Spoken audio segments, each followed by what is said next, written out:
Hey, thanks for watching. So about a year and a half ago we moved out here and we got animals. And then we got more animals, and then we got more animals. And we figured out feed, how to provide it for them without going to big box stores and slop and different ways to get it, which we've made videos about. But this feels like the next stage, next evolutionary phase, if you will, in our homestead. What's that, you ask? Well, I'm glad you asked.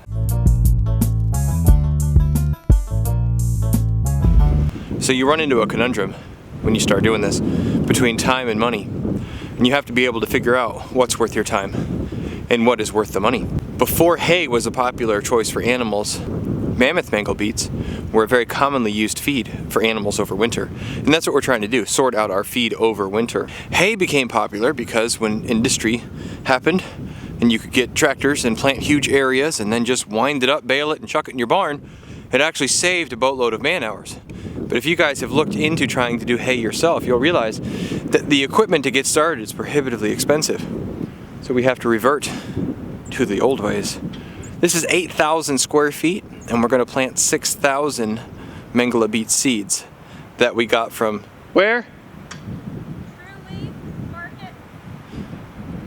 True Leaf Market. This is not the only fodder we're going to be growing for them, but this is the one we're planting today.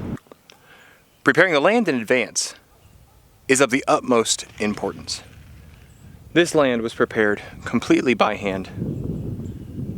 Now that hand might have been on a wheel of a fossil fuel powered implement, but still, it was by hand. It was gone over lightly, chopped up the grass, churned it all together. Perfect for mangel beets.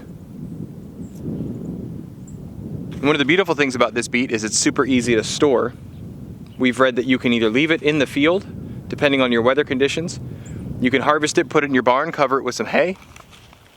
You can even do as they used to do, which is dig a hole in the ground, put some hay or straw on the bottom, and then do a layer of beets, and then do another batch, and another layer, and so forth.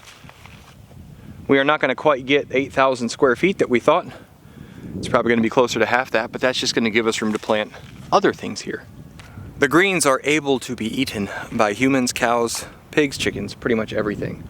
And the beet part itself, cows, pigs, and chickens are able to eat. You might have to cut it up a little bit because the cow's teeth don't really lend themselves to biting chunks off.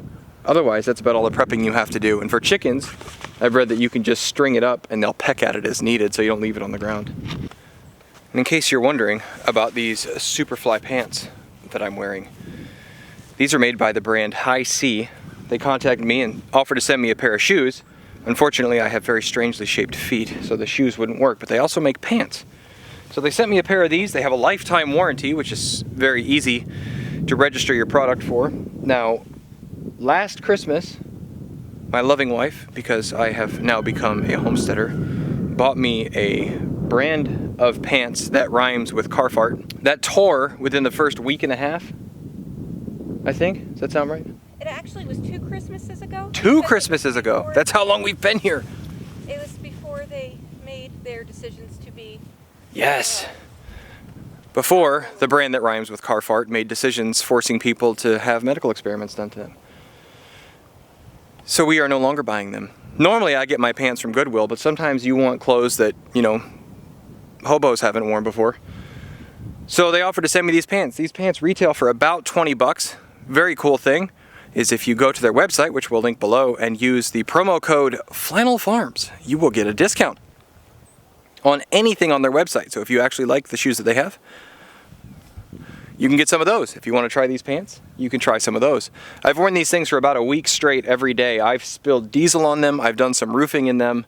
I've planted in them. I even wore them in the shower just to see what would happen with water and washed them in the shower.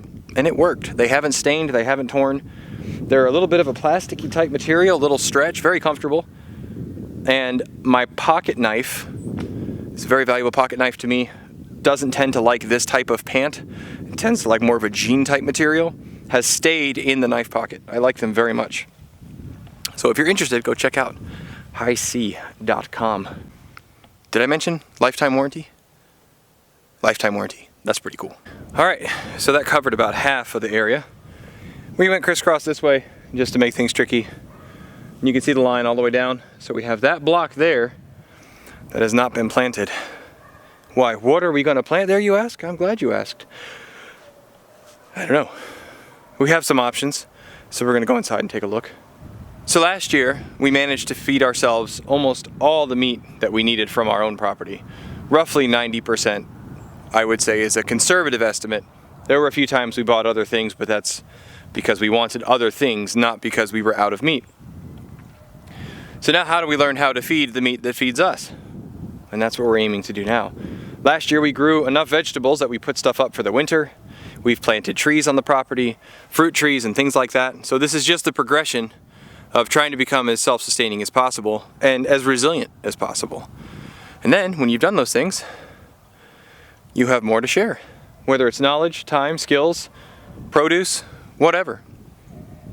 So it is turning into a beautiful day, so I'm going to put you lovely people down and go enjoy it with my family. If you haven't already, please hit that like button. Don't forget to subscribe to our channel. Keep growing as you grow. And we'll see you next time here at Flannel Farms. Bye.